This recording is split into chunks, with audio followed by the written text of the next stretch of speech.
तो आज के क्लास में बस वही कंप्यूटर के बारे में एक बार हमने एक क्लास किया था, उस दिन कुछ साउंड का इश्यू हो रहा था, तो उसी को थोड़ा-सा ये करते हैं revise and next we will generation of ये कंप्यूटर है, अब वो वाला पार्ट बेसिकली हम लोग स्टडी करने वाले हैं, ठीक?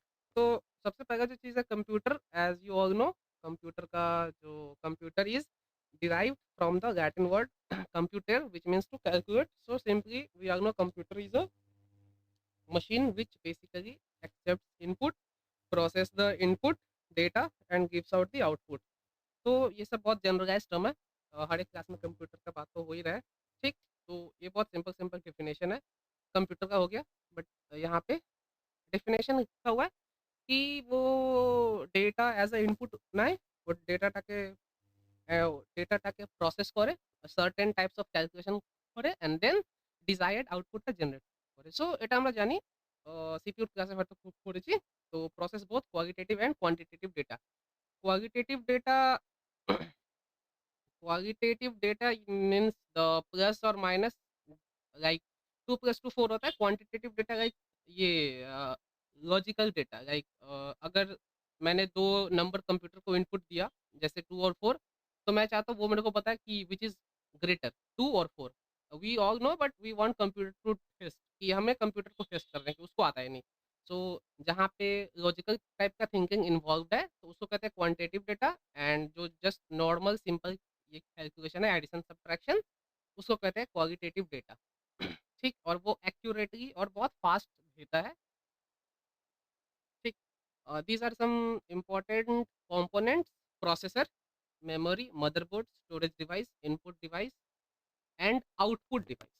So processor basically executes the information from software and hardware, whatever kind of input it receives. Memory is there are two types of memory, primary, secondary. All the calculations are done on the primary memory, that is RAM, and they are stored on the secondary memory so that they can be further retrieved in future.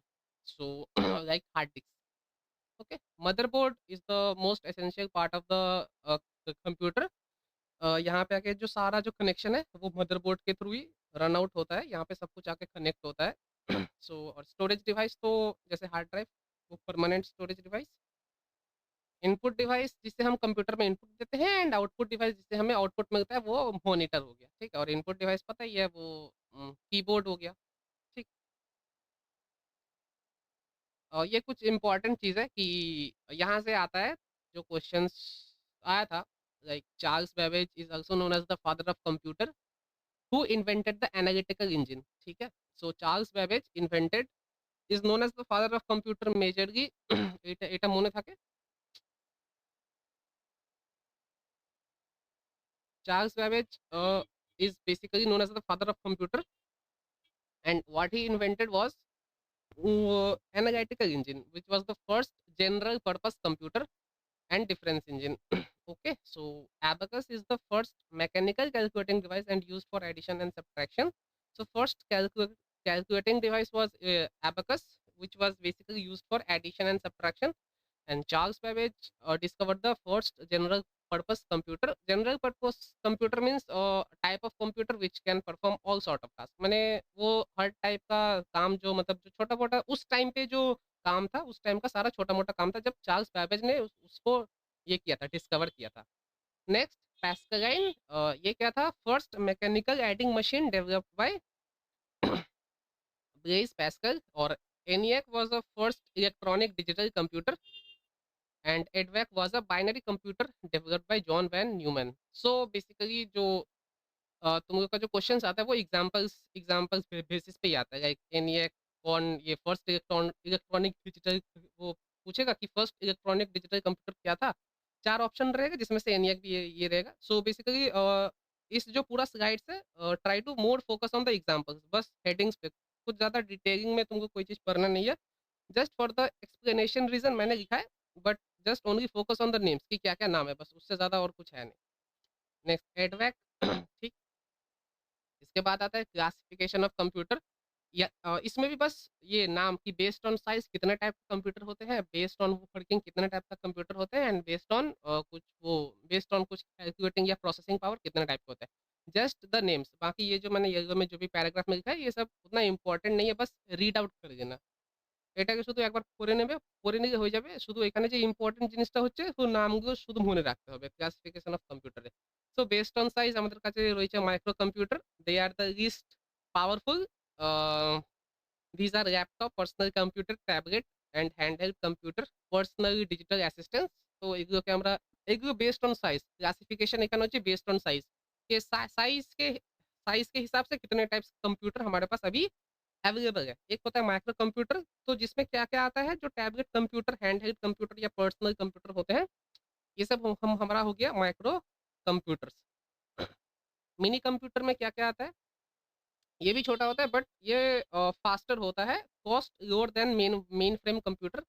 Initially it was designed for control implementation human interaction communication, but now are used for engineering and CAD computer aided design calculation and even as mid size server।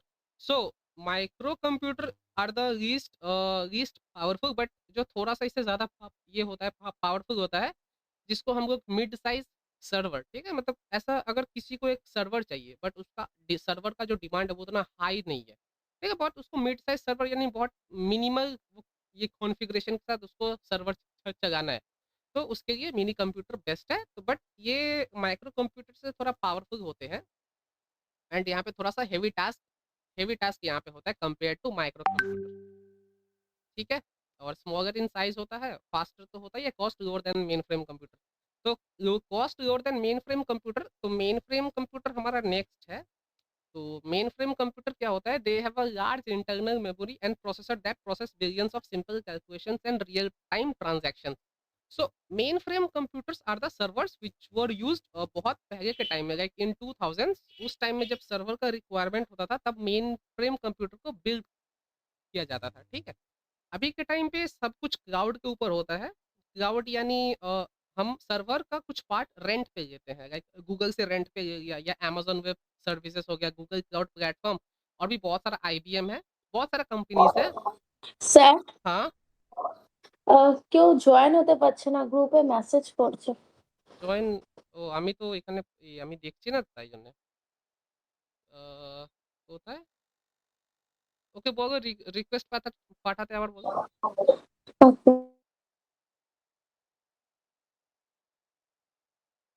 इतना late से join करेगा।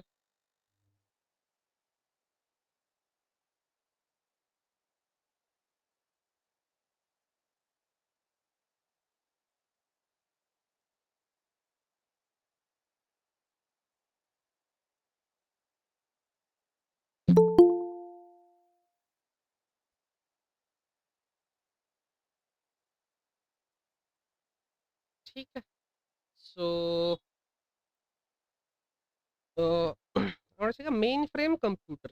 So main frame computer are the computer which are larger in size compared to mini computer, and they have a large internal memory processor and they can process billions of simple calculation and real time transaction। Like in 2000, जब 2000 के time में जब server का requirement होता था तब main frame computer को build किया जाता था। লাইক এই ধরনের মেইন ফ্রেম কম্পিউটার কিনতে পাওয়া যেত না। ধরো একটা এক কোম্পানি রয়েছে অ্যান্ড ফর একটা অনলাইন, ধরো ওইখানে কোনো অ্যাপ আছে। So online app 24/7 365 days all time of থাকা উচিত। ফর দ্যাট রিজন ওদের একটা এমন একটা সার্ভার, এমন একটা কম্পিউটারের রিকোয়ারমেন্ট ছিল যেটা সবসময় চলতে থাকুক। উইথআউট এনি হ্যাসেল ফ্রি হোক। তো কোনো প্রবলেম নেই, সারাক্ষণ চলছে, ইউজার আসছে, ইউজারের কাজটা হচ্ছে। So for them main frame computers were built. এগুলো পাওয়া যেত না, কিনতে পাওয়া যেত না। সো এটা হচ্ছে 2000 টাইমের যখন সার্ভার ইউজ হতো। সো সেই সার্ভারগুলোকে আমরা মেইন ফ্রেম কম্পিউটার বলি। ওকে? The mainframe computer are critical to commercial database, transaction servers and applications that require high resiliency, security and agility। তো মেইন ফ্রেম কম্পিউটারের ক্ষেত্রে কি ছিল, এটার সেটআপ কস্ট অনেক, অনেক হাই ছিল। তো এর মেইন ফ্রেম কম্পিউটারের অনেক কটা ডিসঅ্যাডভান্টেজ ছিল। মানে সেটআপ কস্ট অনেক হাই। তোমাকে সবকিছু হাই রাখতে হবে। তুমি কত ছোট, তোমার ধরো তোমার বিজনেসটা হচ্ছে খুব মিনিমাল, খুব লিমিটেড বিজনেস। বাট তোমার একটা সার্ভারের নিড আছে। তো তুমি ওটা রান করো না করো, বাট তোমার অল্প হয়তো নিড আছে। তো ফর দ্যাট রিজন তোমাকে একটা huge amount of capital invest করতে হতো। বাট বাট আজকে দেখবে সো ওইটাকে ওভারকাম করা হয়েছে থ্রু ক্লাউড কম্পিউটিং। তো ক্লাউড কম্পিউটিং এ কি হয়? আমরা ওইখানে সার্ভারটাকে রেন্ট করি। Like from the big companies Google cloud, Amazon web services আছে, Google platform or Azure, Microsoft এর Azure। ওইখান থেকে সার্ভার রেন্টে কিনতে পাওয়া যায়। এটা না যে রেন্টে তুমি ১ মাসে আমরা রেন্টের জন্য ১ মিনিটের জন্যও নিতে পারি, ৫ মিনিটের জন্য নিতে পারি। আমাদের চয়েসের অ্যাকর্ডিং আমরা ৫ জিবি র‍্যাম নিতে পারি, আমরা ১ জিবি র‍্যাম নিতে পারি।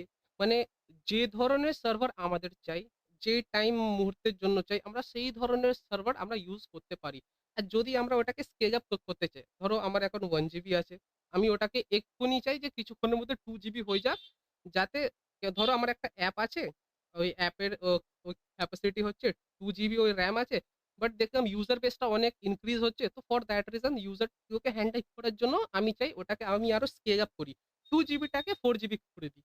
সো এইটা যখন মেইনফ্রেম কম্পিউটার ছিল, এই প্রসেস যে আপগ্রেডেশন প্রসেস, এইখানে অনেক প্রবলেম হতো। কেন কি আবার ওইখানে ইঞ্জিনিয়ারদের ডাকা হতো। আবার ওটা খোঁজাখুঁজি করো।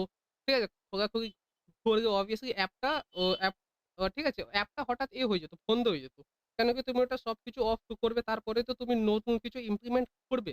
বাট ক্লাউড কম্পিউটিং এ কি হয় যে অ্যাজ সাচ কোনো প্রবলেম হয় না। তোমার অ্যাপ চলছে। হয়তো একটুক্ষণের জন্য স্লো হয়ে যাবে। বাট রিয়াল টাইমে ওটা আপডেট হয়ে যাবে। 2 জিবিতে তুমি 4 জিবি পেতে পারবে। তোমার অ্যাজ পার রিকোয়ারমেন্ট তুমি ওটাকে স্কেল আপ করতে পারো। ধরো এমনও হয় যে আমি চাই কি রাত্রিবেলা এখানে লোকরা বেশি ফাঁকা থাকে। তো রাত্রিবেলায় অবভিয়াসলি আমার ওয়েবসাইটে ট্রাফিকটা অনেক থাকবে। তো রাত্রিবেলায় আমি চাই যে আমার সার্ভারটা অটোমেটিক স্কেল আপ হয়ে যাক। অ্যান্ড দিনের বেলায় কেন কি সবাই তখন কাজে যায়। তো দিনের বেলায় অটোমেটিক্যালি স্কেল ডাউন হয়ে যাক। তো মেইনফ্রেম কম্পিউটারে এই জিনিসটাও ছিল না। মেইনফ্রেম কম্পিউটারে কি হতো? তুমি সারাক্ষণ তোমার যত রিসোর্স আছে ওটাকে তোমাকে দিতেই হবে। সো যখন যদি অত ট্রাফিক আসে ওই রিসোর্স হ্যান্ডেল করতে পারবে। আর যখন তোমার ওয়েবসাইটে ট্রাফিক মিনিমাল হয়ে যেত, রিসোর্স অতটাই আছে বাট তুমি টাকা অনেক তোমাকে ওখানে ইনভেস্ট করতে হতো। বাট ক্লাউড কম্পিউটিং এর ক্ষেত্রে কি হয় যে তোমার যখন নিড যখন বাড়বে তুমি রিসোর্স বাড়িয়ে দিলে।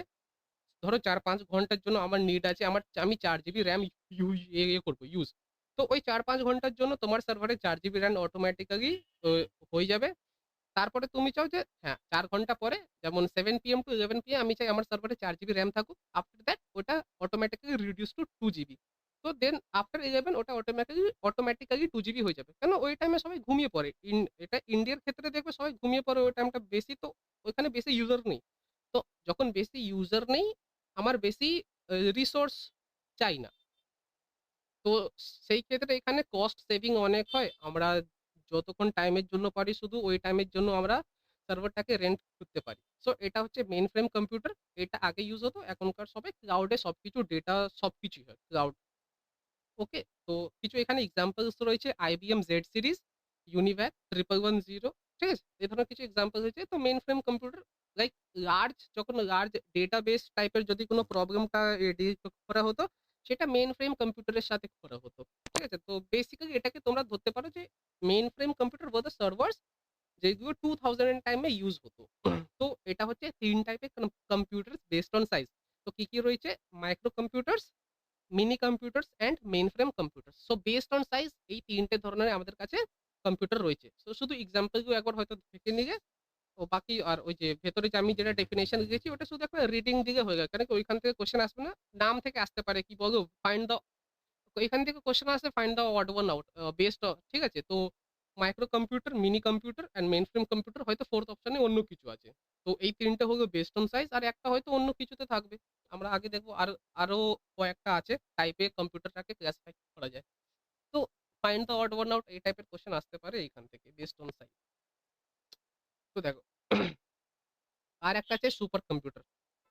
So based on size, they are the fastest, most expensive machines which have high processing speed and speed is measured in flops. Example, Craven, Param, etc.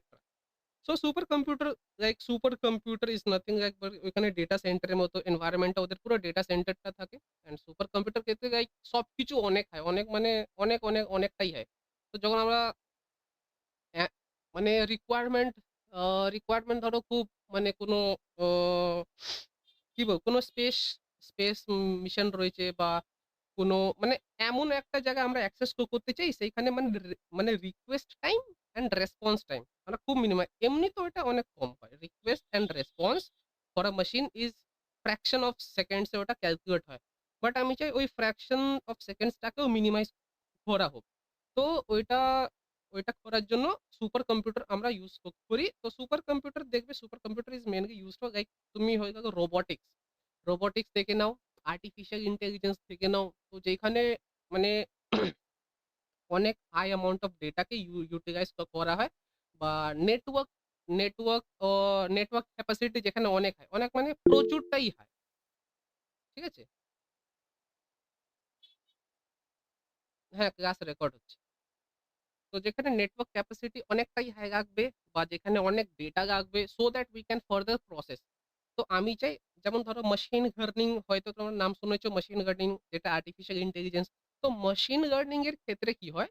কি তোমার কাছে অনেক ডেটা আগে কম্পিউটারকে অনেক ডেটা ফিড করতে হয়। সো দ্যাট ওইটা একটা মেশিন লার্নিং মডেল কি এই ধরনের ডেটা হয় ওই তো তোমার ট্রাফিক ওখানে দেখবে ওখানে অটোমেটিক ক্যামেরা ক্যাপচার থাকে যেটা অটোমেটিক্যালি তুমি যেহেতু মানে সিগন্যাল যদি ব্রেক করো অটোমেটিক্যালি তোমার ওই নাম্বার প্লেটের ফটোটা করে নেয় ক্লিক অ্যান্ড অটোমেটিক্যালি ওটাকে প্রসেস করে দেয়।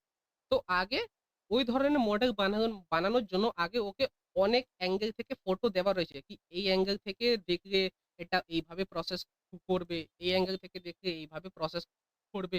তো ডেটা দিতে ChatGPT দেখো এখানে সবকিছু ডেটা রয়েছে। তুমি যা ওখানে ইনপুট দেবে ইনফরমেশন আসবেই আসবে।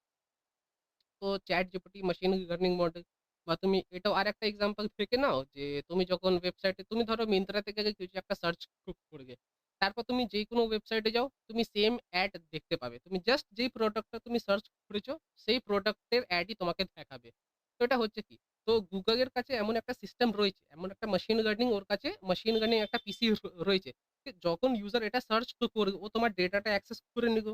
এবার ও তোমার ইন্টারেস্ট ও তোমার জানে যে তোমার ইন্টারেস্টটা কি? কেন ২ সেকেন্ডের মধ্যে কোনো মানুষের ইন্টারেস্ট পাল্টে যায় না। হয়তো ৫ মিনিটের জন্য থাকবে। তুমি ধরো প্রাইসটা দেখে তুমি না করে দিলে। বাট তোমার ইন্টারেস্ট তো থাকবে যে আমি এই প্রোডাক্টটা কিনতে চাই। তো মেশিন লার্নিং মডেল দেখবে তুমি এই প্রোডাক্টটা সার্চ করেছো। ও কি করবে? ব্যাকগ্রাউন্ডে তোমাকে সেম অ্যাডভার্টাইজমেন্টটা দেখাবে। যাতে ওটা তোমাকে ব্রেইনকে হিট করে অ্যান্ড তুমি আউট অফ ঠিক আছে? তুমি এক্সাজারেটেড হয়ে ওই প্রোডাক্টটা তুমি কিনে নাও। ঠিক আছে? তো এইভাবে এই হচ্ছে মডেল। সো আ এই ধরনের জিনিসের সুপার কম্পিউটারস এ অনেক দরকার পড়ে। যেখানে অনেক প্রসেসিং পাওয়ার মানে অনেক ফাস্ট চাই। দেখো তুমি এখানে Myntra তে সার্চ করলে, তুমি দেখো এখানে সার্চ করবে, ট্যাবটা কাটবে, নিউ ট্যাব ওপেন করবে, নিউ একটা ওয়েবসাইট যাবে। তোমার হার্ডলি কত টাইম লাগবে? ধরে নাও ১ মিনিট লাগলো। সো ১ মিনিটের মধ্যে ব্যাক এন্ড এ ঠিক আছে? ওই Google এর ব্যাকএন্ড এ এতগুলো প্রসেসিং হয়েছে যে তুমি কি সার্চ করলে, কি তুমি অ্যাড দেখলে অ্যান্ড কোন তুমি যেই ওয়েবসাইটে গেছো ওই ওয়েবসাইটে সেই অ্যাডটা দেখানো হয়ে গেছে। অলরেডি ওখানে তোমার অ্যাড তুমি যাবে, অ্যাড দেখবে সেম অ্যাড। মানে same product even and same website. এটা না যে তুমি Myntra তে সার্চ করবে অন্য কোথাও। তো যে ফার্স্ট টপ যে অ্যাড গুলো থাকে ওটা সেম ওয়েবসাইট থেকে থাকে। নিচের গুলো হয়তো অন্য ওয়েবসাইট থেকে থাকতে পারে। বাট টপ অ্যাডস গুলো সেম ওয়েবসাইট থেকে থাকে। তো তুমি বুঝতে পারছো যে প্রসেসিং পাওয়ারটা কত? তুমি ১ মিনিটে ওয়েবসাইটটা চেঞ্জ করলে অ্যান্ড Google এর ব্যাক এন্ড এ ওর এতগুলো কাজ হয়ে গেছে। ও তোমার ডেটাটা নিলো, ও নিজের মেশিন মডেল লার্নিং এ ফিড করিয়ে দিল। ও জানতে পেরে গেল যে তোমাকে কোন অ্যাড দেখাতে হবে অ্যান্ড ও সঙ্গে ওই ওয়েবসাইটে গিয়ে ওর একটা বট হয়তো ওটা আপডেট করে দিয়ে এসছে। এই ধরনের কিছু একটা কাজ হয়। তো তুমি ভাবতে পারছো যে কাজটা কত ফাস্ট হলো ব্যাক এন্ড এ। তো হয়তো আমি এটা খুব বলছি মানে তুমি ধরতে পারো যে ১ মিনিট তুমি যে এই এক প্লেস থেকে অন্য প্লেসে ট্রাভেল করলে সো ব্যাক এন্ড এ কতগুলো প্রসেস হওয়ার পরে ওই অ্যাডটা সঙ্গে চলে আসে। তো তুমি তুমি ভাবতে পারছো না যে ব্যাক এন্ড এ কতগুলো প্রসেস হচ্ছে। জাস্ট তোমার একটা তুমি যখন Google সার্চ করো ব্যাক এন্ড এ অনেক কটা প্রসেসিং হয়। Billions of processing. ঠিক আছে? And as per your requirement রেজাল্টটা তুমি হঠাৎ করে পেয়ে যাও। সো যখন এই ধরনের কিছু কাজ থাকে তো সেইখানে সুপার কম্পিউটার আর বেসিক্যালি ইউজড। এক্সাম্পলস গুলো মনে রাখবে অ্যান্ড প্রসেসিং পাওয়ার অ্যান্ড এখানে এটা মনে রাখতে পারো যে এখানে speed is measured in flops. এখানে এক্সাম্পল Cray-1 Param ঠিক আছে? তো এটা হলো বেসড অন সাইজ। এবারে দেখো বেসড অন ডেটা হ্যান্ডলিং। তো আমাদের কাছে ৪ টে রয়েছে বেসড অন সাইজ। মাই mini, micro, mainframe and super computer. এবারে কি রয়েছে বেসড অন ডেটা হ্যান্ডলিং। তো ডেটা হ্যান্ডলিং এ কি হয়েছে analogue computer and analogue computer is a form of computer that uses continuous physical phenomena such as electrical, mechanical, or hydraulic quantities to model the problem being solved. Example IBM Z series UNIVAC 1110। তো analog computer এই ধরনের যেখানে physical phenomena such as electrical, mechanical আর hydraulic quantities. ধরে নাও 0 and 1, ঠিক আছে? Analogue মানে তুমি হয়তো এটা শুনেছো অ্যানালগ কারে ডিরেক্ট কারেন্ট অ্যান্ড এটা আ আরেকটা কি? আ আরেকটা কি হয়? মনে আছে? একটা হয় ডিরেক্ট কারেন্ট, হ্যাঁ, আর আরেকটা অল্টারনেটিং কারেন্ট। তো তুমি দেখবে তোমার বাড়িতে যেগুলো আছে ওগুলো সবকটা হচ্ছে alternating current. But but computer যে এসএমপিএস কম্পিউটার যে রান করে ওটা হচ্ছে ডিরেক্ট কারেন্টে। তুমি দেখো তুমি অল্টারনেট অ্যান্ড ডিরেক্ট কারেন্ট। তো direct current is considered to be more dangerous. ঠিক আছে? সো ট্রান্সফরমারের ক্ষেত্রে ওগুলো থাকে আর ওইখানে কারেন্টের অনেক হাই থাকে। বাট এই অল্টারনেট কারেন্টে কি হয় যে parallelly similar amount of current throughout the জিনিস ট্রান্সফার হয় অ্যান্ড ওটা খুব ভালো কাজ করে। তো যখন ঠিক আছে? তো এনালগ কম্পিউটার ক্ষেত্রে দেখো একবার 0 হবে, একবার 1 হবে। তো এনালগ কম্পিউটারের যে ফ্লোটা আছে, ফ্লোটা খুব স্মুথলি রান। তো যে ফ্লোটা আছে, ফ্লোটা খুব স্মুথলি রান হয়। ঠিক? অ্যান্ড এক্সাম্পলস রয়েছে IBM Z series, UNIVAC 1110 and এই কটা রয়েছে। সো এটা হচ্ছে এনালগ কম্পিউটার।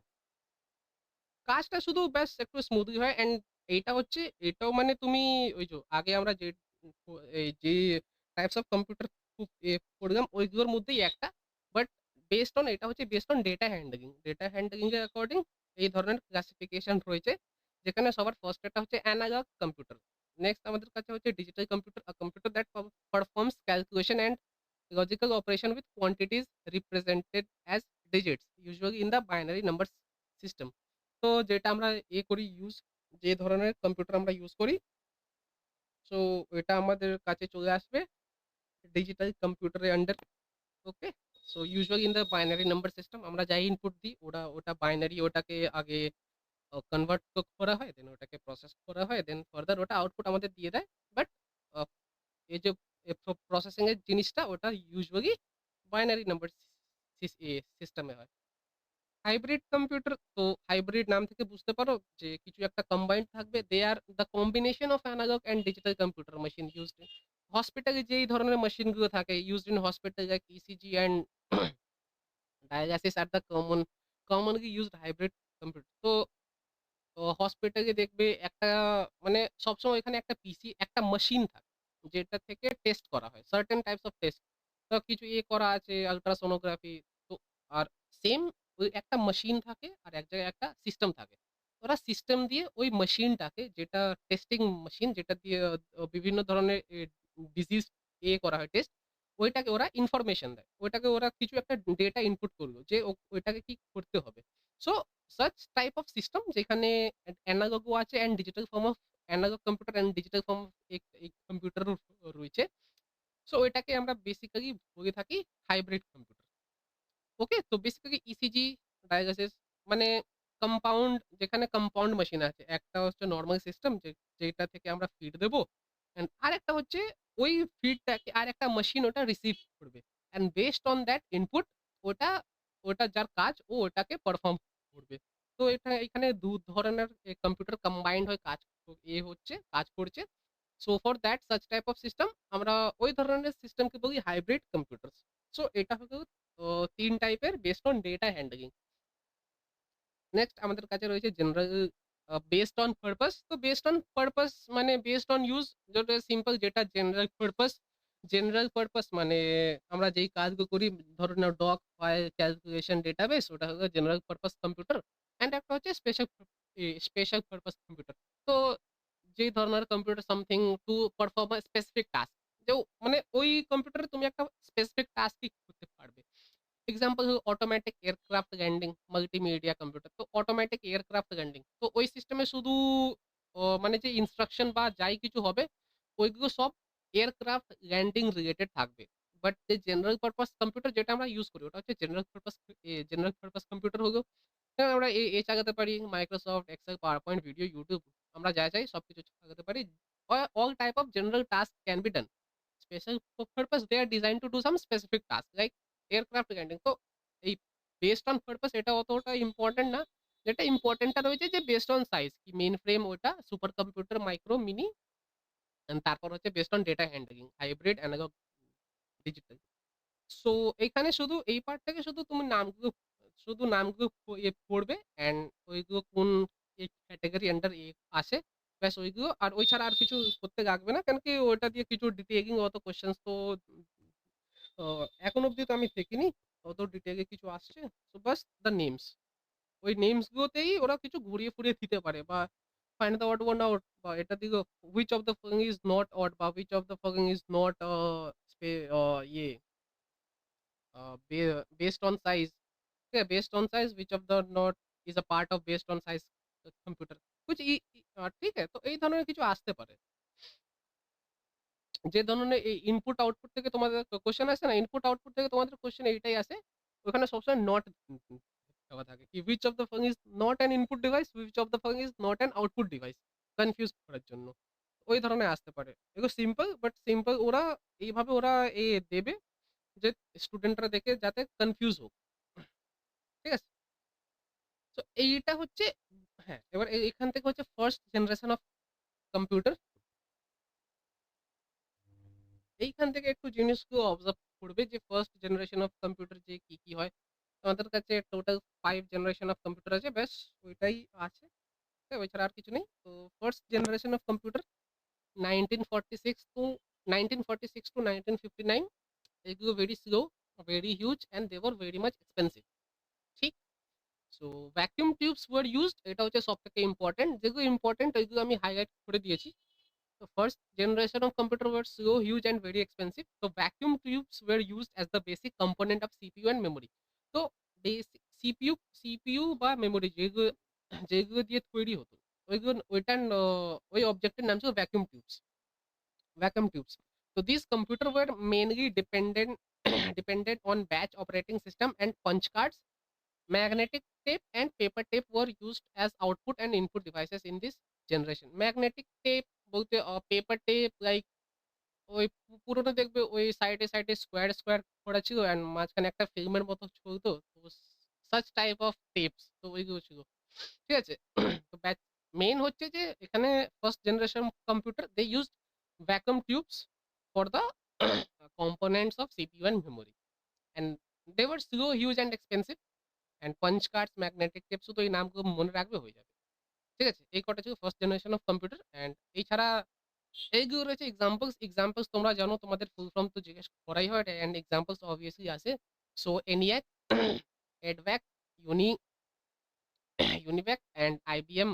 IBM का कुछ सीरीज का था 701, 650 एंड हाँ, ENIAC का वही electronic numerical integrator and computer, electronic discrete variable automatic computer and universal automatic computer. तो ये कुछ नाम थे, ये कुछ टोटल कितना है 5। ठीक है? तो दीज आर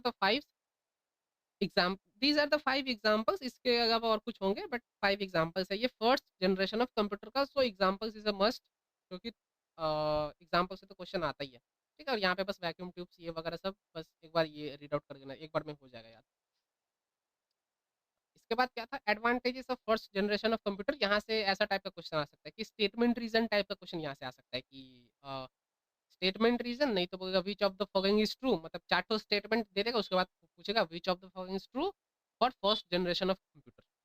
ऐसा टाइप का आता है कि चार ABCD दे दिया, उसके बाद क्वेश्चन पूछा कि which of the following are true, तो ABCD वो ऑप्शन में जैसा रहता है वैसा टाइप का क्वेश्चन आ सकता है यहाँ से।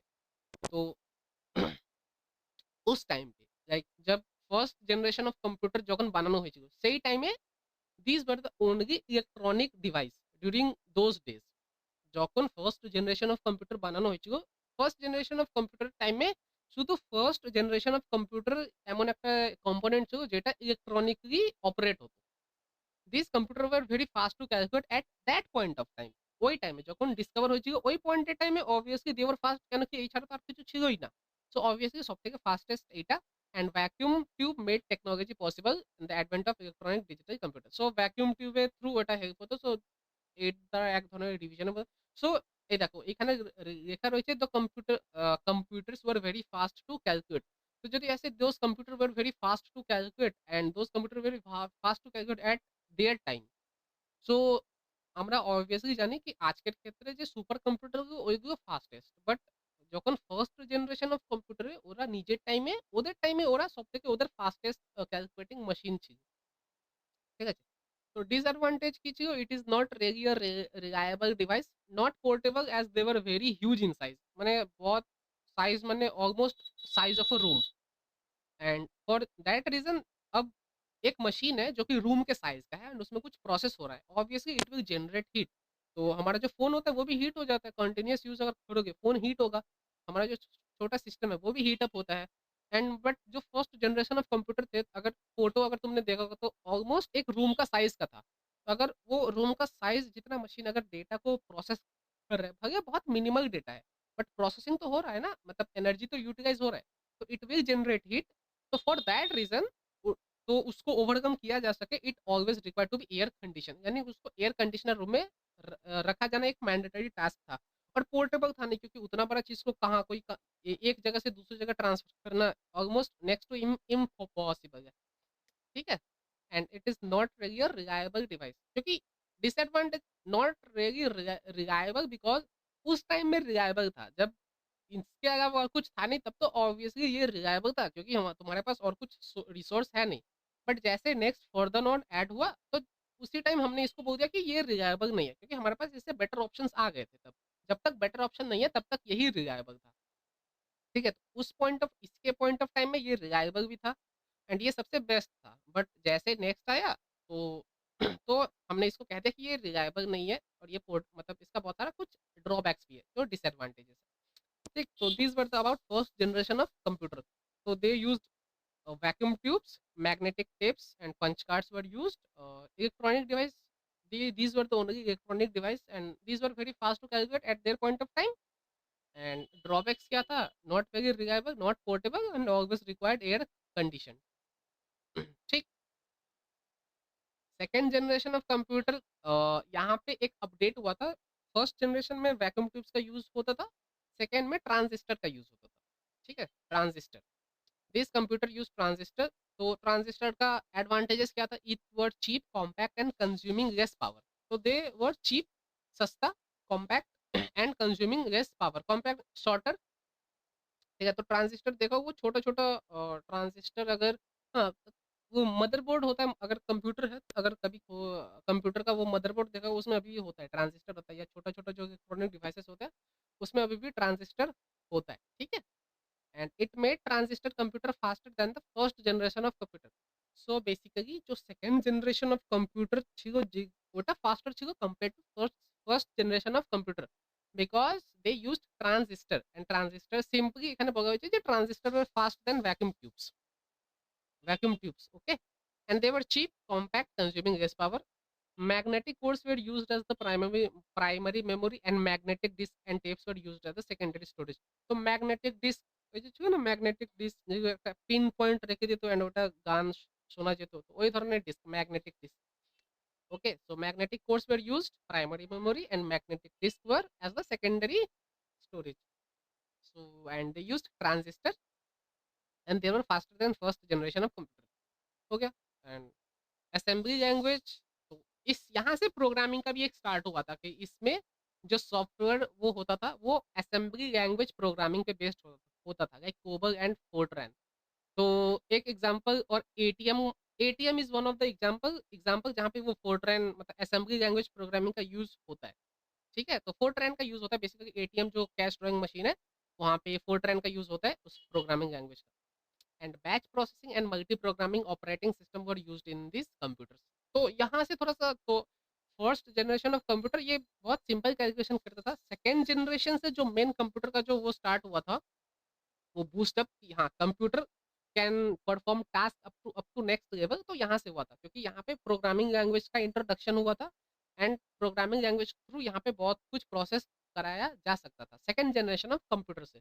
तो ये कुछ एग्जांपल्स है, आईबीएम सीरीज 1620, 1794, 1604, 3600 एंड यूनिफैक 1108। तो these were some of the examples. I don't think, क्योंकि ये तो सीरीज़ वाला है, तो शायद आ भी सकता है, नहीं भी आ सकता है, not sure about that.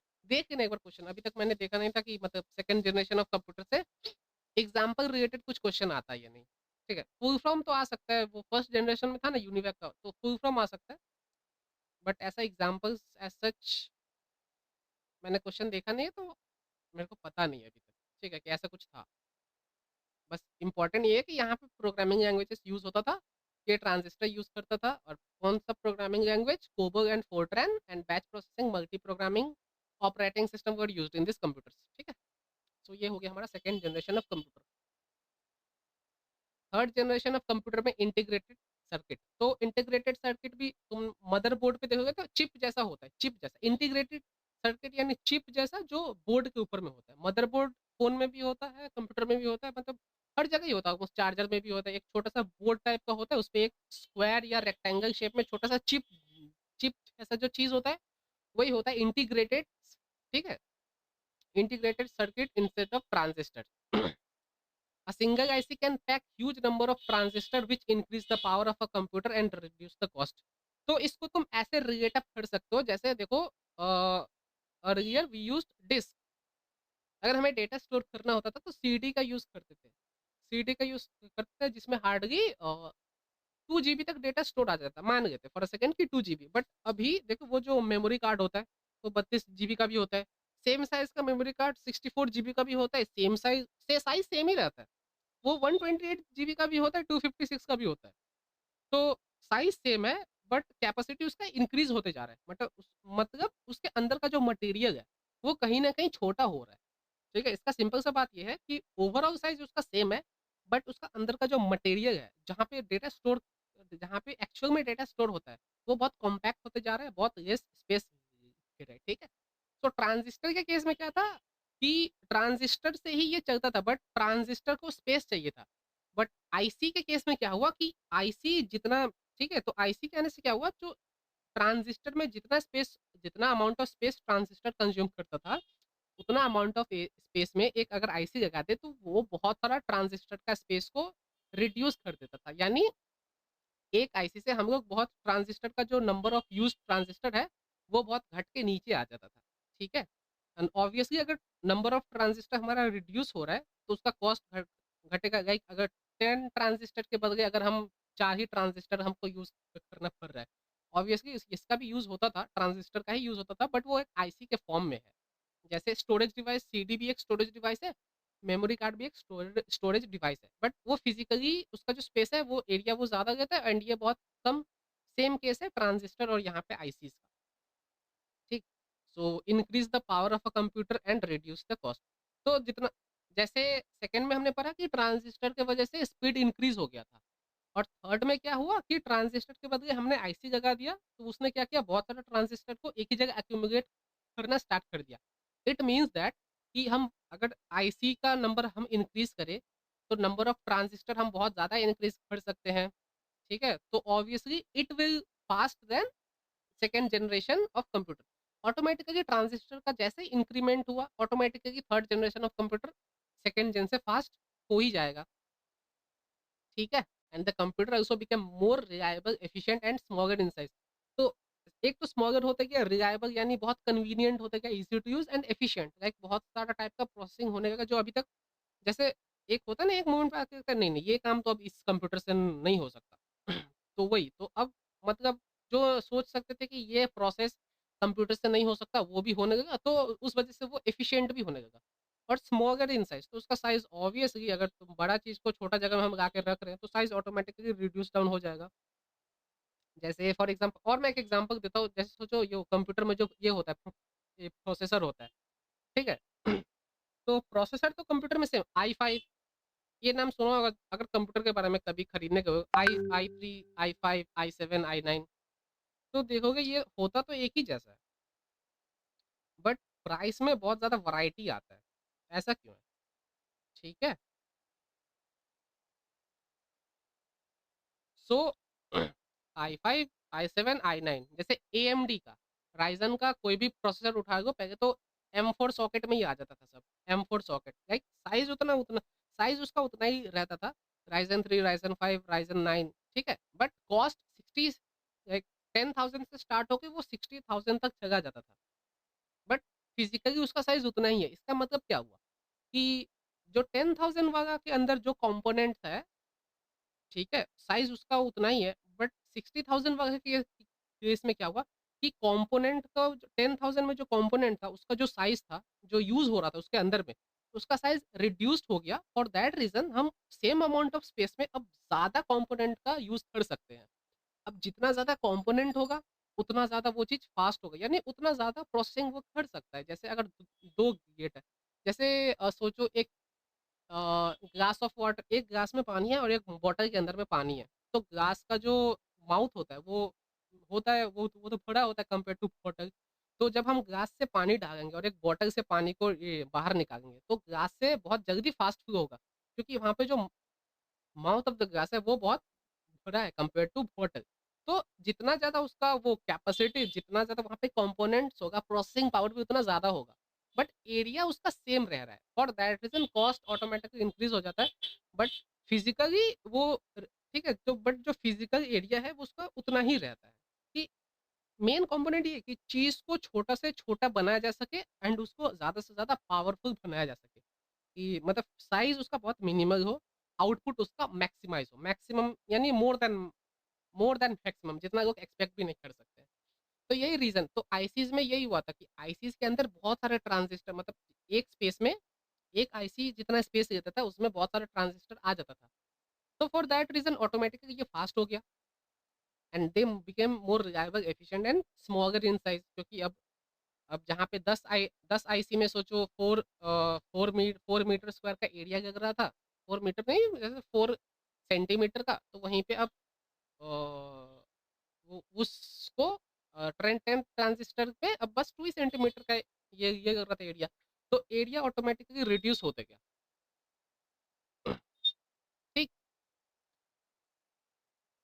And this generation computer used remote processing, time sharing, multi programming, ठीक है?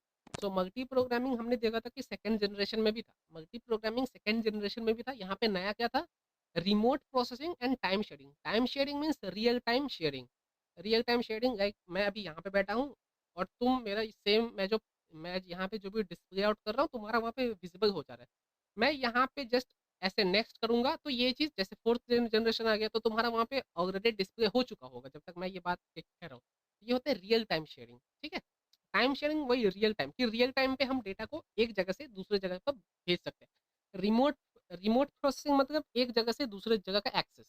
एक एनी डेस्क एक सॉफ्टवेयर होता है, वहाँ से तुम हमको आईडी और ये आईडी दो और मेरा अगर मतलब जो रिक्वेस्ट है उसको एक्सेप्ट कर दो, तो एक जगह बैठ के मैं दूसरे जगह से भी कंप्यूटर एक्सेस कर सकता हूँ, ठीक है? तो रिमोट प्रोसेसिंग भी हो गया। तो मैं यहाँ पे बैठ के दूसरा, अगर मैंने कहीं पे प्रोसेस करना है तो रिमोट प्रोसेसिंग भी पॉसिबल हुआ थर्ड जनरेशन में एंड टाइम शेयरिंग भी पॉसिबल हुआ थर्ड जनरेशन में, but multi programming as operating system ये फीचर हमने सेकंड जेन में ऑलरेडी देखा था। Also, the high-level programming language like Fortran to 4, COBOL, Pascal, Algol 68 year use. अब ये हाई लेवल प्रोग्रामिंग लैंग्वेज क्या होता है, ठीक है?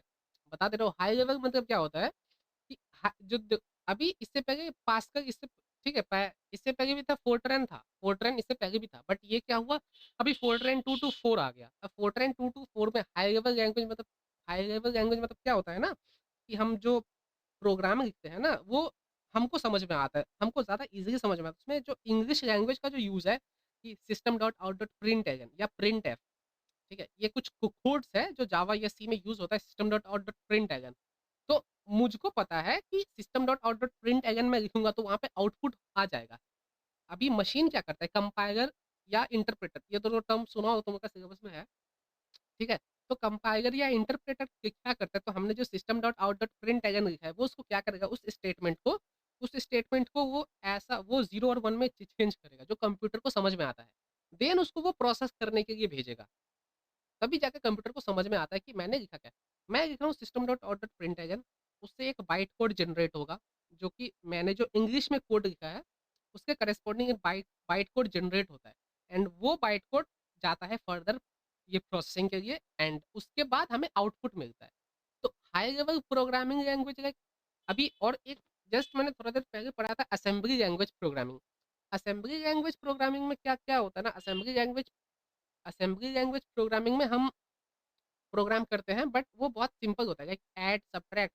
तो वो कंप्यूटर को उसको समझने में आसानी होता है, लाइक ऐड 2 + 5। बट अगर हाई लेवल में लिखना है तो वहाँ पे डेटा टाइप को डिक्लेयर करना पड़ता है, बहुत सारा वहाँ पे स्टेप्स आता है कि डेटा को डिक्लेयर करो, एक थर्ड वेरिएबल लो, वहाँ पे डेटा को स्टोर करो, तब जाके प्रिंट करो। ठीक। अब असेंबली लैंग्वेज बेसिकली जो ट्रांजिस्टर होता था या सीपीयू होता था, वहाँ पे अगर हमको सिंपल फ्लिप फ्लॉप के केस में, ठीक, वहाँ पे अगर हमको ये टाइप करना है, वहाँ पे कुछ उसको इंस्ट्रक्शन देना है, तो असेंबली लैंग्वेज का यूज़ होता था। हाई लेवल लैंग्वेज यानी जो प्रोग्राम लिख रहे हैं, हम जो यूज़र्स हैं, जो नॉर्मल पीपल हैं, उनको वो लैंग्वेज आसानी से समझ में आता है। उनके कन्वीनियंसी के हिसाब से जो डिज़ाइन किया गया है, वो हो गया high level language. High level language के बाद आता है असेंबली, लो लेवल लैंग्वेज, जिसमें असेंबली लैंग्वेज आता है। असेंबली लैंग्वेज हम लोग को समझने में थोड़ा डिफ़िकल्टी होता है, बट कंप्यूटर को बहुत आसानी से समझ में आ जाता है। बट वो स्टिल वो 0-1 के फॉर्म में नहीं होता है। बट हाई लेवल लैंग्वेज के कंपैरिजन में जो असेंबली लैंग्वेज प्रोग्रामिंग होता है, उसको समझाने में ज़्यादा ईज़ी होता है compare to high level. High level में हम लिखते हैं इंग्लिश, वहाँ पे इंग्लिश का यूज़ ज़्यादा होता है। हाई लेवल को पहले 0-1 में चेंज किया, फिर वो गया कंप्यूटर को, फिर उसने प्रोसेस किया। तो ये हो गया हाई लेवल लैंग्वेज का कंसेप्ट। हाई लेवल लैंग्वेज है, असेंबली लेवल लैंग्वेज है। हाई लेवल हमारे समझने में आसानी होता है, असेंबली लैंग्वेज समझने में थोड़ा-सा डिफ़िकल्टी होता है, कंप्यूटर को आसानी से समझ में आ जाता है। तो ठीक है, तो फोरट्रैन 2 टू 4 यहाँ पे वो फोरट्रैन होगा, तो COBOL, Pascal, these were some high level languages. Examples यहाँ पे है पीडीपी, पर्सनल डेटा प्रोसेसर, ये एक एग्ज़ाम्पल, ये कुछ फुल फ्रॉम वगैरह तो जहाँ पे भी दिखे याद कर कर ठीक है, याद हो जाना चाहिए, क्योंकि फुल फ्रॉम तो तुम लोग से बहुत बहुत सारे याद है तुम लोग का क्वेश्चन में। तो पीडीपी, पर्सनल डेटा प्रोसेसर, फिर आईबीएम का सीरीज़ था, 360 सीरीज़, 370 बाय 168, हनीवेल 6000 सीरीज़। ये था third generation of computer. Fourth generation of computer में क्या था? Very large scale integrated circuit, a chip containing millions of transistor and other circuit element. अभी third generation के बाद से क्या हुआ कि स्पेस उतना ही रह रहा है, कि स्पेस को मिनिमाइज किया गया। थर्ड जनरेशन के बाद से जो जो कंप्यूटर बना ना, उसका मेन मोटिव यही था कि बट काम हो गया, ठीक है। जो जो कॉम्पैक्ट, उसके बाद से चीज़ क्या हुआ, कॉम्पैक्ट होना स्टार्ट हो गया। देखो यहाँ पे क्या हो रहा है, इंटीग्रेटेड सर्किट का यूज़ हो रहा है, chip containing millions of transistor. अभी जहाँ चिप में, हेलो, कोई कुछ बोल रहा है क्या?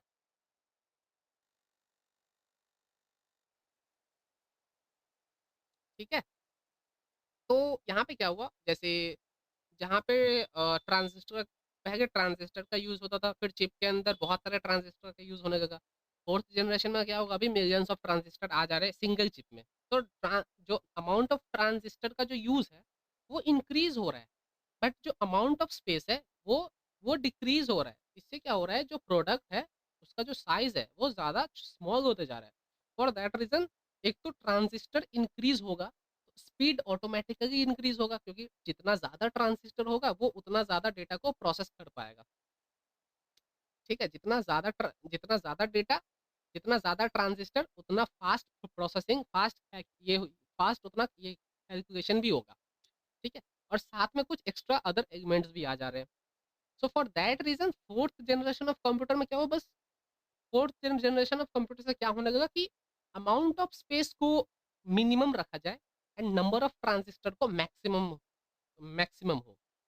कॉन्सेप्ट उसके बाद यही था कि अमाउंट ऑफ स्पेस मिनिमम होना चाहिए एंड हमारा जो number of use of transistor है, वो हमारा मैक्सिमम होना चाहिए। जितना ज़्यादा उसको मैक्सिमाइज़ कर सकते हैं। इससे होगा क्या? प्रोसेसिंग बहुत ही ज़्यादा फ़ास्ट हो, जितना ज़्यादा ट्रांजिस्टर, प्रोसेसिंग उतना ज़्यादा फ़ास्ट। सब कुछ, जो भी काम कंप्यूटर करता है, सब कुछ फ़ास्ट हो जाएगा। तो सिंपल सा ये कांसेप्ट है थर्ड जनरेशन के बाद। These chips made this generation computer more compact, powerful, fast and affordable. This generation computer used real-time time sharing and distributed operating system. तो उसके बाद से तो आ गया रियल टाइम वाला कंसेप्ट आ गया था, टाइम शेयरिंग वाला भी कंसेप्ट आ गया था थर्ड जेन में, and distributed operating system, like varieties of different types of operating system का हम यूज़ फिर फोर्थ जनरेशन से होने लगा। ठीक है। यहाँ पे very large scale integrated circuit, तो यहाँ पे एक न्यू चीज़ आया था कि VLSI, very large integrated circuit का यूज़ होता था, जहाँ पे चिप, और chip fourth generation of case में जो चिप होता था, वहाँ पे मिलियंस ऑफ ट्रांजिस्टर आ रहे थे। थर्ड जनरेशन में बस number by somehow a few hundred से उसको इंक्रीज हुआ था, बट फोर्थ जेन में मिलियंस ऑफ ट्रांजिस्टर आ गया अनसाइड दैट सेम चिप। उससे सब कुछ एफिशिएंसी बढ़ गया, रिलायबिलिटी सब कुछ, ठीक है, और जो साइज है वो डिक्रीज हो गया ऑटोमेटिकली। तो फोर्थ जनरेशन में जो programming language obviously C C plus plus database were also used, and कुछ यहाँ पे एग्जांपल्स है क्रेवन, तो ऑब्वियसली मस्ट एग्जांपल है Cray one and Cray X M P super कम, ये दोनों एक एग्जांपल ऑफ सुपर कंप्यूटर है। तो सुपर कंप्यूटर से हो सकता है find the odd one out, कि तीन तो सुपर कंप्यूटर का एग्जांपल दे दिया, चौथा वाला एक ऐसा कंप्यूटर दे दिया, अब तुमसे पूछेगा find the odd one out, ठीक है। तो ऐसा टाइप का क्वेश्चन भी आ सकता है। जहाँ पे एग्जांपल बहुत सारा है वहाँ पे देखना कि find the odd one out करके ज़्यादा तुम्हारा ये आ रहा है क्वेश्चन, और ऑड वन आउट या विच ऑफ द फंग इज नॉट, जहाँ पे एग्जांपल से क्वेश्चन तुम्हारा यही आता है कि which of the following is not, find the odd one out. और अगर स्टेटमेंट वाला क्वेश्चन है तो वहाँ पे आता है कि चार स्टेटमेंट दे दिया, विच of the following is true, for case of ICT में जैसा आता है कि दो स्टेटमेंट दे देता है, which is true which is false, या स्टेटमेंट वन स्टेटमेंट टू, नहीं तो असर्शन रीजन में।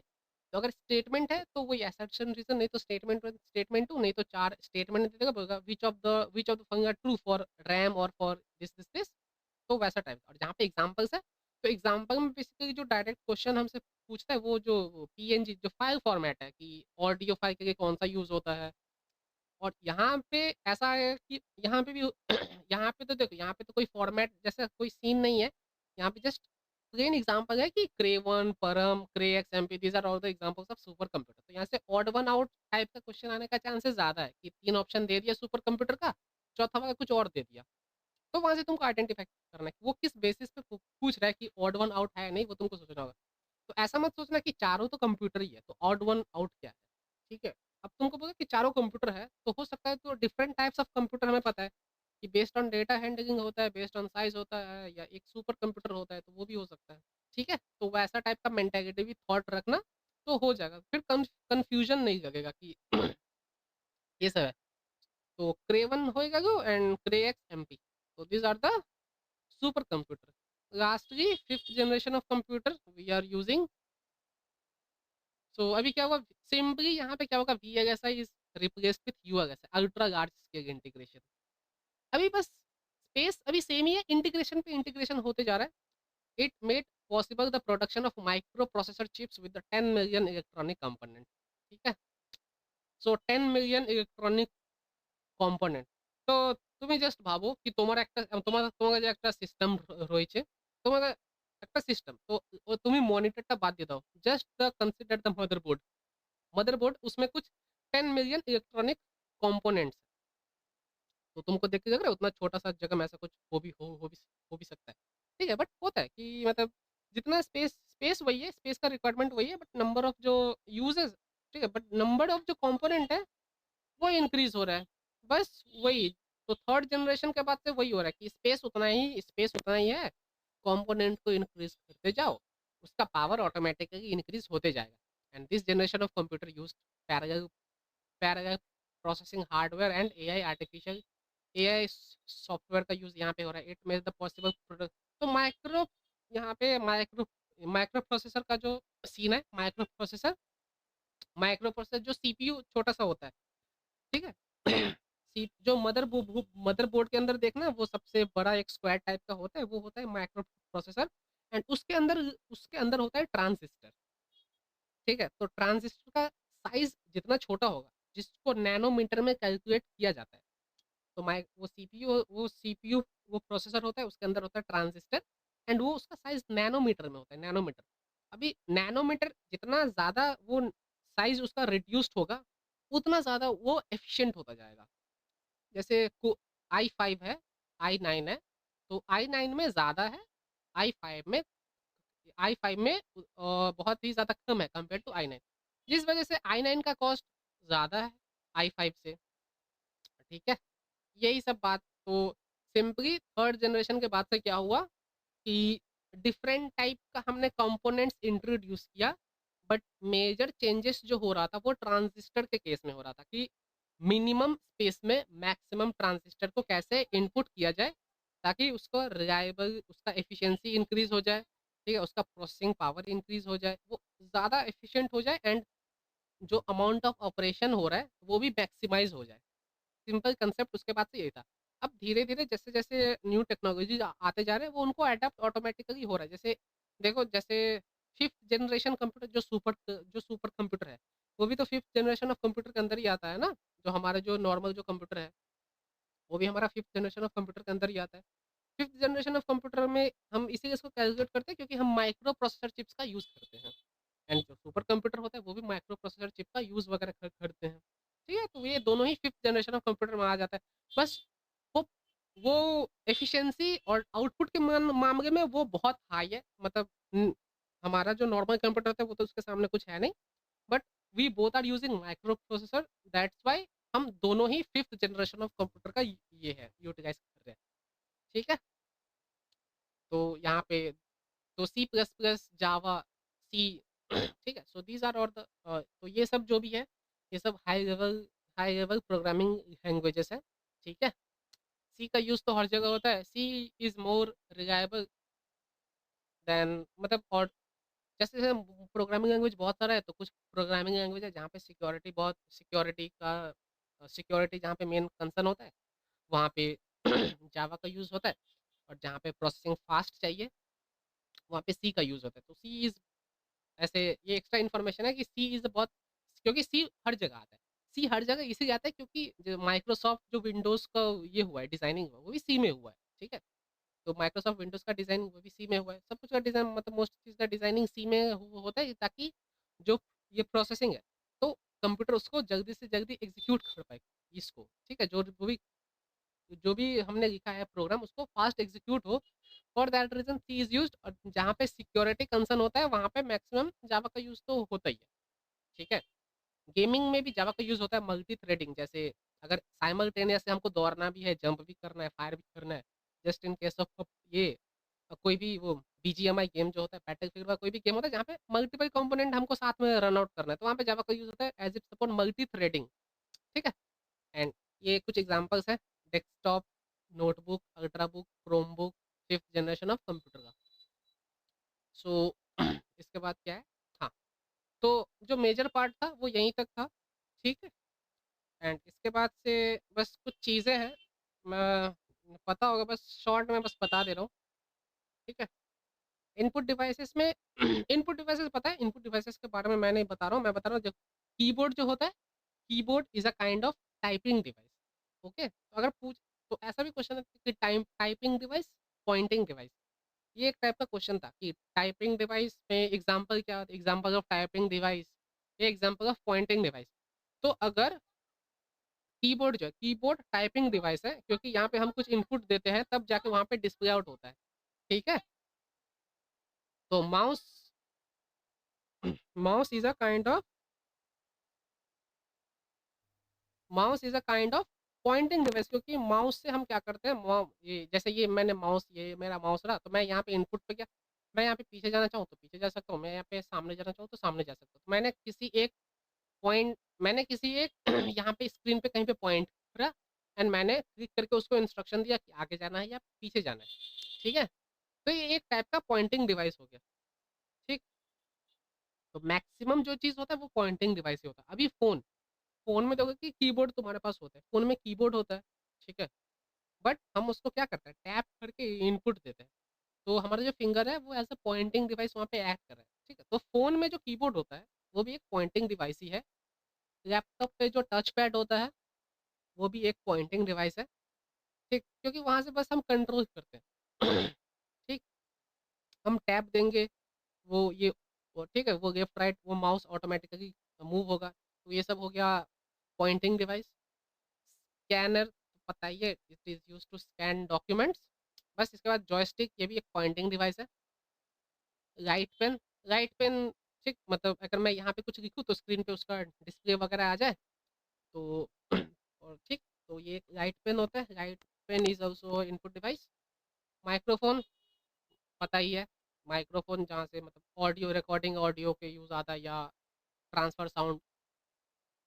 Magnetic ink character recognition MICR computer input device is designed to read the text printed with magnetic ink MICR is a character recognition. MICR यहाँ पे कहीं पे होता है कुछ इलेक्ट्रॉनिक प्रोडक्ट बार कोड जैसा कुछ होता है, ठीक है, ये स्पेशल टाइप का एक होता है कोड, ठीक है। और MICR computer input devices is design to read the text printed with magnetic ink. MICR is a character recognition technology that makes use of special magnetized ink which is sensitive to magnetic fields. It is widely used in banks to process the checks and other organizations where security is the main concern। ठीक है, तो security जहाँ पे main concern होता है तो वहाँ पे वो कुछ MICR का यूज़ होता है। एक ये बेसिकली एक होता है कोड जिसको इजीली क्रैक डाउन नहीं किया जा सकता। एक स्पेशल होता है कंप्यूटर जैसे लिखा हुआ है, उसी से ये जैसे क्यूआर होता है ना, क्यूआर कोड, तो क्यूआर एक कोड जैसा वो फ़ोटो जैसा होता है, उसको स्कैन कर उसको जैसे ही स्कैन करते हैं तो जिसको पैसा भेजना है उसका आ जाता है डिटेल्स। सो ये भी एक सेम टाइप का है, बट वहाँ पे सिक्योरिटी वहाँ पे अब ऑब्वियसली मनी के केस में सिक्योरिटी ज़्यादा इंसान है, तो वहाँ पे क्यूआर कोड से काम नहीं चलने वाला। ट्रांसफ़र वो तो डिजिटली ट्रांसफ़र वो सिक्योरिटी है, बट MICR का सिक्योरिटी क्यूआर का सिक्योरिटी से ज़्यादा होता है, ठीक है। Optical character reader OCR scanned images of handwritten or typed digital text, widely used in office and libraries to convert document and book into electronic form. After copying document, the OCR software convert the document into two color black and white version called bitmap। ये सब examples हो गया। Touch pad, touch pad वही laptop में जो होता है touch pad laptop में जो माउस तो होता नहीं है, टच पैड होता है जहाँ से हम माउस को कंट्रोल, मतलब जो माउस जैसे एक्ट करता है वहाँ से सब कुछ को कंट्रोल किया जा सकता है। वेबकैम, कैमरा, कंप्यूटर में जो कैमरा लगता है वेबकैम। इनबिल्ट भी लैपटॉप में तो इनबिल्ट होता है, it can take pictures use for video, ठीक है। ये हो गया इनपुट डिवाइस। बायोमेट्रिक डिवाइस जहाँ पे रेटिना या आधार कार्ड के केस में जहाँ पे बायोमेट्रिक या रेटिना को स्कैन स्कैन करवा के वहाँ का पैटर्न होता है। अभी फिंगरप्रिंट में सबका जो फिंगरप्रिंट होता है, फिंगरप्रिंट एक स्पेशल पैटर्न होता है, हर एक के इंडिविजुअल में जो फिंगरप्रिंट का पैटर्न होता है वो स्पेशल होता है। Same goes to eye cornea, ठीक है, तो सबका स्पेशल होता है। किसी दो ठीक है, मतलब सिमिलर टाइप, मतलब रेयरली मतलब डिफरेंट ही होता है, टोटली डिफरेंट ही होता है, सिमिलर पैटर्न होता ही नहीं है। फॉर दैट रीजन ये भी एक सिक्योरिटी पर्पस के लिए यूज हो सकता है एंड बायोमेट्रिक डिवाइसेस से इसको स्कैन किया जा सकता है। आउटपुट डिवाइस में क्या हमारे पास आता है? मॉनिटर। मॉनिटर जो भी हम जैसे हम यहाँ पे देख रहे हैं तो वो मॉनिटर चीज़ों को डिस्प्ले करता है। सबसे पहले CRT मॉनिटर। CRT मॉनिटर वो जो पीछे में डब्बा जैसा होता था, टीवी जैसे पीछे में बॉक्स जैसा बड़ा सा ये होता था बॉक्स, उसको हम कहते हैं CRT।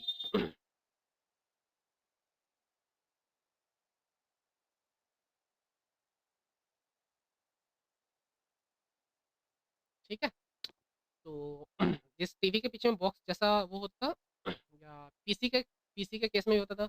CRT मॉनिटर आज भी देखोगे जो रेलवे का जो टिकट ये है, टिकट काउंटर है, वहाँ पे CRT मॉनिटर अभी भी है। रेलवेज में किसी भी टिकट काउंटर पे जाओ तो वहाँ पे CRT मॉनिटर इजीली आपको दिख जाएगा, ठीक है। क्योंकि उन देखो रेलवे के इसमें उनका मेन काम होता है ना, उनका CPU उनका मेन काम होता नहीं है, उनका मेन काम होता है सर्वर पे। जैसे वो कुछ भी इनपुट दे उसको उनको इनपुट भी सर्वर से मिलता है, वो कुछ भी जो टास्क करते हैं टिकट बुकिंग का वो भी डायरेक्ट जाता है सर्वर पे। तो स्क्रीन का उनको मेजर कंसर्न है नहीं। For that reason CRT they today even they use CRT monitor without any hassle, without any without any problem. हाँ, अब लिंक नहीं मिल रहा है, that is another reason that they can't connect with the server, but input ये device के regarding उनका कभी कुछ इश्यू नहीं होगा कि मेरा डिवाइस डिस्प्ले खराब हो गया। अभी भी वहाँ पे CRT मॉनिटर यूज़ होता ही है। Next LCD monitor. The LCD monitor is a flat panel screen that is compact and light weight as compare to CRT। अभी पीछे से डब्बा को अगर हटा दिए जो नॉर्मल फ्लैट स्क्रीन होगा तो हमारा हो गया LCD मॉनिटर जिसमें लिक्विड क्रिस्टल डिस्प्ले होता था, जो कि लैपटॉप टैबलेट स्मार्टफोन में होता था। एंड नेक्स्ट हमारे पास है एलईडी मॉनिटर। एलसीडी मॉनिटर का मेन डिसएडवांटेज था इसका खुद का लाइट नहीं होता था, ठीक है, इसका सेल्फ लाइट नहीं होता था और बैक से इसको बहुत ज़्यादा लाइट चाहिए होता था for the display. LED monitor में क्या हुआ, ये इम्प्रूव्ड वर्जन ऑफ एलसीडी है एंड इसका खुद का सेम ही होता है, एलसीडी ही होता है। बट इन दोनों में जो मेजर डिफरेंस है, एलसीडी का सेल्फ लाइट नहीं होता था, एलईडी का सेल्फ लाइट है। बस इतना सा इन दोनों में डिफरेंस है, बाकी दोनों काम एक ही जैसा करते हैं, दोनों मॉनिटर ही है। डिफरेंस इन दोनों में मेजर है, एलसीडी में उसका सेल्फ लाइट नहीं होता है, एलईडी में सेल्फ लाइट होता है। तो यही था, यही यहीं तक था, ठीक है? तो आउटपुट डिवाइसेस, इनपुट डिवाइसेस ये तो पता ही है। मेन जो था यहाँ पे ये जनरेशन ऑफ कंप्यूटर का बारे में था and classification of computer based on size वगैरह, ठीक है? सो कोई क्वेश्चंस है अभी तो पूछ सकते हो।